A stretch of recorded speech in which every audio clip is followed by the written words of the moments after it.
देखिए, एक शिक्षक के लिए सबसे सुनहरा पल तब होता है जब उसका छात्र कहता है कि सर मेरा सिलेक्शन हो गया।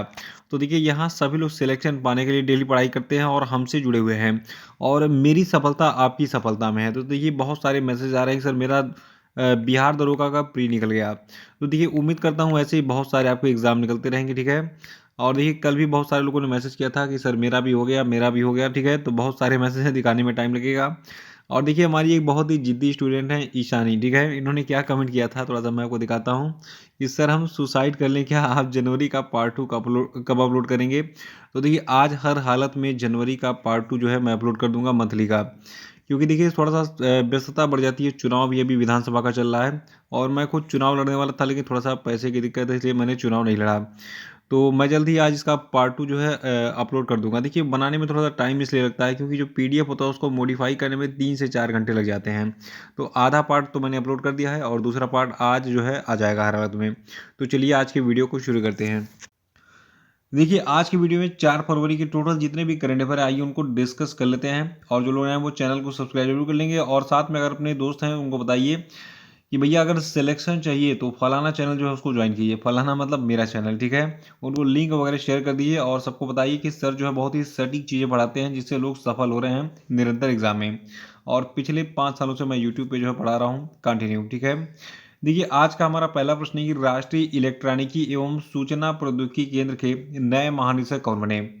तो देखिए जो आपका राष्ट्रीय इलेक्ट्रॉनिक्स एंड सूचना प्रौद्योगिकी संस्थान है जिसको अंग्रेजी में आप national institute of electronics and information technology कहते हैं, तो शॉर्ट में इसको आप निलिट कहते हैं।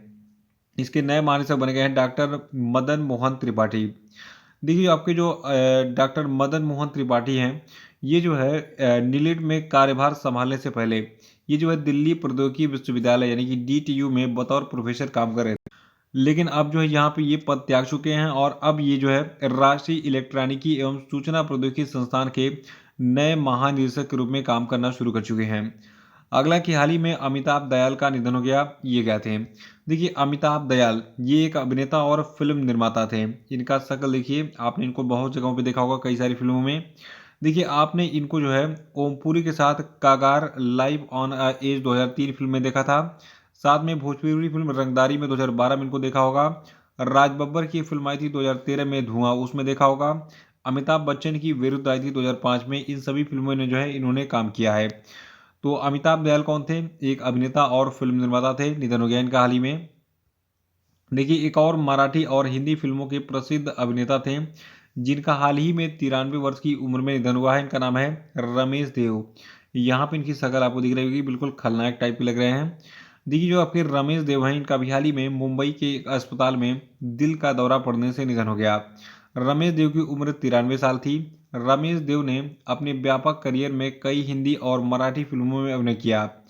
देखिए इन्होंने 1962 में एक फिल्म आई थी आरती, ठीक है? तो आरती में एक खलनायक की भूमिका का किरदार निभाकर फिल्म इंडस्ट्री में जो है अपना कदम रखा था। और चौथा प्रश्न है कि हाल ही में जस्टिस उमर अता बंदियाल किस देश के 28वें प्रधान न्यायाधीश बने? तो देखिए जो आपके जस्टिस उमर अता बंदियाल हैं ये जो है पाकिस्तान के 28वें प्रधान न्यायाधीश बने हैं। और जो आपके जस्टिस बंदियाल हैं ये 16 सितंबर 2023 तक इस पद पर बने रहेंगे। और ये इससे पहले लाहौर उच्च न्यायालय के मुख्य न्यायाधीश भी रह चुके हैं। देखिए पाकिस्तान के बारे में 4 चीज़ें आज आपको नोट करनी है। पहला, पाकिस्तान का जो प्रधानमंत्री इसका नाम क्या है? इमरान खान, ठीक है? और पाकिस्तान का देखिए मैंने बता दिया, पाकिस्तान के 28वें जो मुख्य न्यायाधीश बने इनका नाम क्या है? जस्टिस उमर अता बंदियाल, इसको नोट कर लीजिएगा। पाकिस्तान की कैपिटल आपको पता होना चाहिए, पाकिस्तान का जो है करेंसी पता होना चाहिए।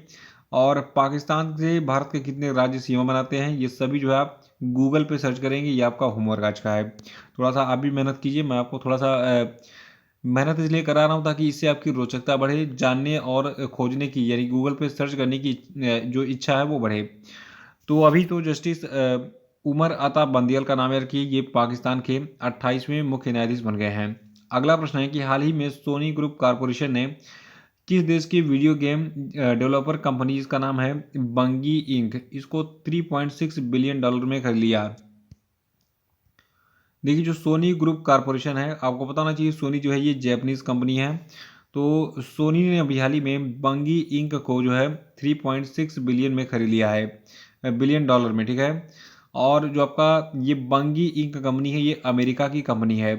देखिए बंगी को खरीदने से सोनी को सबसे लोकप्रिय प्रथम व्यक्ति शूटर गेम में से एक को बड़े पैमाने पर कॉल ऑफ ड्यूटी श्रृंखला के साथ प्रतिस्पर्धा करने के लिए जो है दिया जाएगा।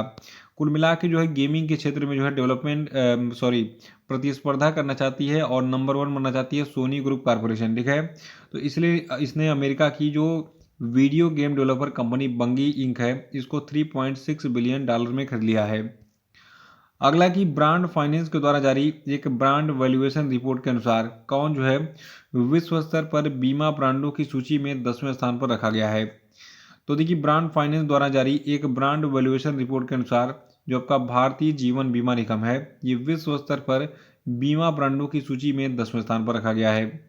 देखिए जो ब्रांड फाइनेंस है इसके अनुसार LIC का बाजार मूल्य 2022 तक 43.40 लाख करोड़ रुपए यानी कि $59.21 अरब और 2027 तक 58.9 लाख करोड़ रुपए यानी कि $78.63 अरब हो जाएगा। और आपको बता दूं ये ध्यान दिया जाना चाहिए कि जो आपका LIC है इससे पहले बहुत ही खराब स्थिति में था ये, ठीक है। कब था? 2020 में, 2021 में।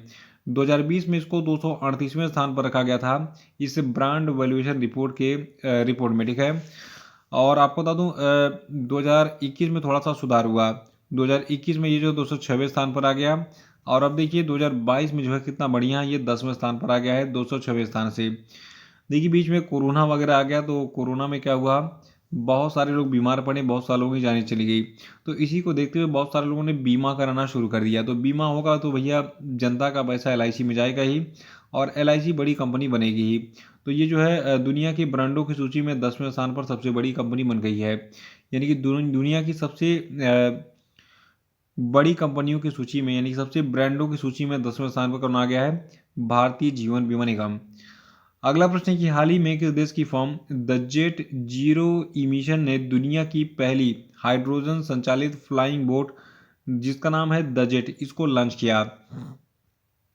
देखिए आपने पानी में बोट चलते हुए देखा होगा लेकिन पानी के ऊपर जो है जो बोट है उसको उड़ते हुए नहीं देखा होगा। तो यहाँ पे एक छोटी सी झलक आपको मैं दिखा देता हूँ। ये एक छोटा सा आपको बोट दिख रहा है, ठीक है। इसमें लगभग 12 लोगों की क्षमता है बैठने की। तो ये पानी के ऊपर जो है थोड़ा सा पानी के सरफेस से हल्का सा ऊपर जो है ये तैरेगा। तो आइए इसके बारे में थोड़ा सा डिटेल में हम जान लेते हैं। देखिए जो आपका द जेट है जो कि एक जो है फ्लाइंग बोट है और ये दुनिया का पहला हाइड्रोजन संचालित यानी कि हाइड्रोजन ईंधन से चलने वाला जो है एक फ्लाइंग बोट है। इसको डेवलप किया है यूनाइटेड अरब अमीरात की कंपनी ने, ठीक है, जिसका नाम क्या है कंपनी का? The jet zero emission. देखिए जो आपका यूनाइटेड अरब अमीरात है, आपको पता होना चाहिए यूनाइटेड अरब अमीरात में कुल 7 अमीरात हैं और इसी एक अमीरात में से आपका है कौन सा? दुबई। तो जो आपका दुबई है, दुबई में ये कंपनी स्थित है जिसका नाम है द जेट जीरो इमिशन। तो इसने जो है दुबई संयुक्त अरब अमीरात में अभी हाल ही में दुनिया की पहली हाइड्रोजन संचालित फ्लाइंग बोट जिसका नाम है द जेट इसको लॉन्च करने की घोषणा की है। देखिए जो आपका द जेट है इसमें अत्याधुनिक विशेषताएं और प्रौद्योगिकियां हैं जो कि इसे 40 समुद्री मील की परिभ्रमण गति से पानी के ऊपरी शांति से उड़ने में सक्षम बनाती है और इसमें 8 से 12 यात्रियों को ले जाने की क्षमता भी है। तो इसको याद रखिएगा। अगला प्रश्न है कि हाल ही में किस IIT में किफ़ायती और स्वच्छ ऊर्जा में वैश्विक उत्कृष्टता केंद्र यानी कि global centre of excellence in affordable and clean energy launch किया है? तो देखिए ये IIT है IIT धारवाड़, याद रखिएगा। जो आपका IIT धारवाड़ है तो वहाँ पर जो है किफ़ायती और स्वच्छ ऊर्जा में वैश्विक उत्कृष्टता केंद्र यानी कि global centre of excellence in affordable and clean energy को लॉन्च किया गया है। और ये जो केंद्र आपका है ये केंद्र सस्ती और स्वच्छ ऊर्जा में अनुसंधान को बढ़ावा देगा और ये केंद्र जो आपका है ये इंक्यूबेट टेक्नोलॉजीज फिजिकल इंफ्रास्ट्रक्चर बनाएगा, साथ ही ये स्वच्छ ऊर्जा समाधान तैयार करेगा। तो इसको याद रखिएगा। और अगला है हाल ही में किस देश के ऑलराउंडर डेरिल मिशेल को अबू धाबी में इंग्लैंड के खिलाफ T20 विश्व कप सेमीफाइनल में दिखाई खेल भावना के लिए ICC स्पिरिट ऑफ क्रिकेट पुरस्कार दिया गया? तो देखिए ये ICC स्पिरिट ऑफ क्रिकेट पुरस्कार जो है ये न्यूजीलैंड के जो क्रिकेटर हैं इनका नाम क्या है? इनका नाम है डेरिल मिशेल, इनको दिया गया है। देखिए जो आपके न्यूजीलैंड के ऑलराउंडर डेरिल मिशेल हैं, इनको इनकी खेल भावना हेतु ये पुरस्कार मिला है। और इनको जो है स्पिरिट ऑफ द क्रिकेट 2021 पुरस्कार क्यों दिया गया है, ये आपको जानना जरूरी है। इसको नोट कर लीजिएगा कि इंग्लैंड के खिलाफ T20 विश्व कप सेमीफाइनल में खेल भावना दिखाने के लिए इनको जो है spirit of the cricket award 2021 से नवाजा गया है। और अगला कि हाल ही में भारतीय रिजर्व बैंक के किस पूर्व गवर्नर ने पैकेज्ड फूड कंपनी जिसका नाम है ब्रिटानिया इंडस्ट्री लिमिटेड में गैर कार्यकारी और स्वतंत्र निदेशक के पद से इस्तीफा दे दिया। तो देखिए जो आपके उर्जित पटेल हैं, ठीक है। और देखिए जो आपके उर्जित पटेल हैं, ये रिजर्व बैंक ऑफ इंडिया के 24वें गवर्नर थे। 2016 में ये 24वें गवर्नर बनाए थे। और वर्तमान में जो आरबीआई के 25वें गवर्नर हैं क्रमशः, इनका नाम है शक्तिकांत दास, इसको याद रखिएगा। देखिए उर्जित पटेल के बारे में आपको बता दूं, ये भी हाल ही में जो चीन का बीजिंग है वहाँ पर स्थित एशियन इंफ्रास्ट्रक्चर इन्वेस्टमेंट बैंक में जो है ये दक्षिण एशिया में निवेश संचालन के लिए उपाध्यक्ष अपॉइंट किए गए थे। तो ये पूर्व जानकारी है किसके बारे में, उर्जित पटेल के बारे में। अभी फिलहाल याद रखिए कि उर्जित पटेल ने जो है जो आपका ब्रिटानिया इंडस्ट्री लिमिटेड है, इसमें गैर कार्यकारी और स्वतंत्र निदेशक का पद जो है उसको त्याग दिया है, उससे इस्तीफा दे दिया है। तो ये थे आपके आज के सभी महत्वपूर्ण करंट अफेयर। और अब हम बात करेंगे आज के सभी क्वेश्चन पे। तो सभी लोग कमेंट बॉक्स में आंसर देंगे। देखिए पहला प्रश्न आपके लिए कि विश्व आर्द्र भूमि दिवस यानी कि वर्ल्ड वेटलैंड डे कब मनाया जाता है, बताइए। अगला कि अडानी टोटल गैस लिमिटेड ने देश भर में शहरी गैस ढांचे की स्थापना के लिए अगले 8 सालों में कितने करोड़ रुपए का निवेश करने की घोषणा की है, बताइए। और नेक्स्ट है कि रक्षा मंत्रालय ने सैनिकों के दवाओं की होम डिलीवरी हेतु किस योजना को शुरू किया, बताइए। और अगला कि भारत के किस राज्य में देश का पहला जियोलॉजिकल पार्क बनाने की घोषणा की गई है, आंसर बताइए। और नेक्स्ट है कि वित्त वर्ष 2025-26 या फिर 26-27 तक भारत कितने ट्रिलियन डॉलर की अर्थव्यवस्था बन सकता है, आंसर बताइए। और अब हम बात करेंगे कल के पूछे गए सभी क्वेश्चन के सही उत्तरों की। दल का पहला प्रश्न था कि केंद्रीय वित्त मंत्री निर्मला सीतारमण ने किस साल सबसे लंबा बजट भाषण दिया था, तो ये वर्ष था 2020।